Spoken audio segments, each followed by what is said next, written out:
Developing techniques to investigate the transportation of macromolecules between the nucleus and the cytoplasm and identifying mislocalization of tumor suppressor proteins is essential to gain a deeper understanding of CLL pathogenesis and aid in the development of novel therapies.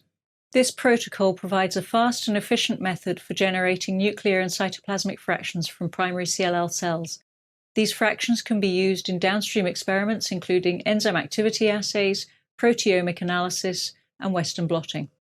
This technique will broaden our understanding of how therapies and microenvironmental signals within tumours alter the shuttling of proteins between the nucleus and cytoplasm in CLL cells and potentially other B-cell malignancies.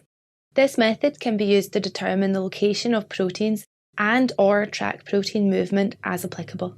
Perform a detergent gradient on each individual cell line you plan to use to ensure the optimal generation of highly enriched nuclear and cytoplasmic fractions. Alongside Jodie Hay and Michael Moles, demonstrating this procedure will be Jennifer Cassels, a technician from my laboratory.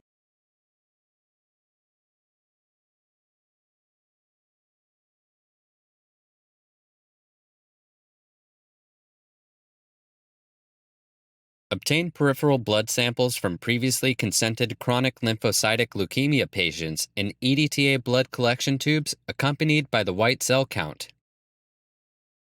Human blood samples should be regarded as hazardous as they potentially contain blood-borne viruses.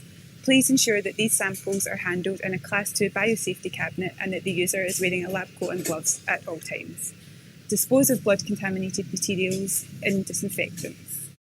If the white cell count is equal or greater than 40 million cells per milliliter, dilute